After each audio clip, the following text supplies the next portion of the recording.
يا ترى ايه مصير قانون الإيجار القديم؟ الناس اللي ساكنين من سنين هيفضلوا ولا هيحصل تعديل والملك هياخد شقته مرة تانية؟ وهل الدولة فعلا هتوفر سكن بديل؟ والزيادات هتبقى كام ومدة العقود الجديدة هتكون كام؟ دي قناة معلومة في السريع. لو دي أول مرة تشوفنا اشترك في القناة وفعل الجرس علشان توصلك كل المعلومات المهمة أول بأول، واعمل لايك لو الفيديو مهم ليك، ويلا بينا نبدأ الفيديو. أول حاجة نعرفها إن البرلمان فعلا وافق نهائيا على تعديل قانون الإيجار القديم يوم 2/7/2025، لكن القانون لسه ما اتطبقش فعليا. هيبدأ التطبيق يوم نشره في الجريدة الرسمية، وده معناه ببساطة إن القانون خلاص موجود بس العد التنازلي لسه ما ابتداش. طيب لما القانون يبدأ هيشتغل إزاي؟ بالنسبة للمدة هتكون كالتالي: 7 سنين للوحدات السكنية، 5 سنين للمحلات أو أي نشاط تجاري، يعني كل عقد هيكون له نهاية محددة علشان يبقى فيه وقت ترتب نفسك. وخلال المدة دي الإيجار هيزيد بنسبة 15% كل سنة، يعني الزيادات هتطبق تدريجي بس بشكل ثابت ومنظم. طيب في نقطة مهمة، هتدفع قد إيه من البداية؟ ده بيتحدد حسب المنطقة اللي ساكن فيها، وهتكون أضعاف اللي بتدفعه دلوقتي.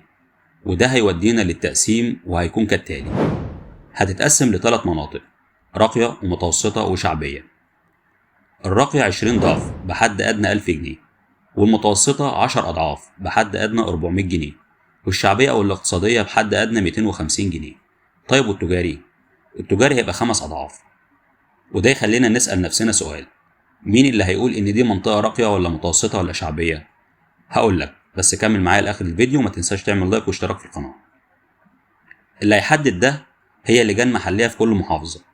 اللجان دي هي اللي هتشوف الخدمات ونوع البنايات ومستوى المنطقة، وتقول دي منطقة راقية ولا متوسطة ولا شعبية. والقانون قال إن التصنيف ده لازم يحصل خلال 3 شهور من بداية تطبيق القانون. نيجي النقطة دي الناس كتير بتسأل عنها، وهي لحد ما التصنيف يتم الناس هتدفع على حسب إيه؟ هقولك، هتدفع مبلغ مؤقت وهو 250 جنيه لحد ما اللجنة تصنف المبنى بتاعك. وعايزك تقولي رأيك في التعليقات، انت شايف ال7 سنين او ال5 سنين دول مدة كافية ولا لا؟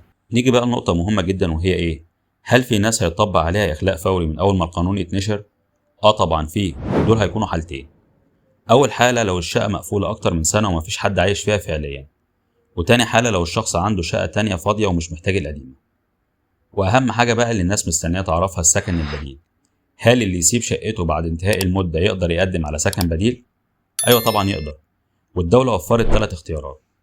اولا بيكون ايجار مدعوم على حسب دخل الاسرة، تاني حاجة ايجار تمليكي بالتقسيط من 20 ل 30 سنة، تالت حاجة تمويل عقاري من البنوك على فترة طويلة. وطبعا الاولى هنا كبار السن واصحاب المعاشات.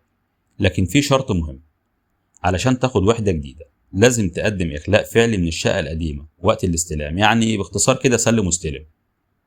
وزي ما قلنا قبل كده، القانون هيتطبق بمجرد ما يتنشر في الجريدة الرسمية، يعني من يوم النشر هيبدأ العد التنازلي لل7 سنين. عايزكم تقولوا لي بقى في الكومنتات، هل شايف ان القانون منصف للطرفين؟ ولو ليك تجربة مع الإيجار القديم احكيها لنا. ده كان ملخص التعديلات الجديدة لقانون الإيجار القديم ببساطة ومن غير تعقيد، واللي لسه قدامه وقت قبل ما يبدأ فعليا. لو شايف انك استفدت من الفيديو اعمل لايك واشتراك في القناة وفعل الجرس علشان توصلك الحلقات الجاية من قناة معلومة في السريع، والمصادر كلها هسيبها لكم في صندوق الوصف.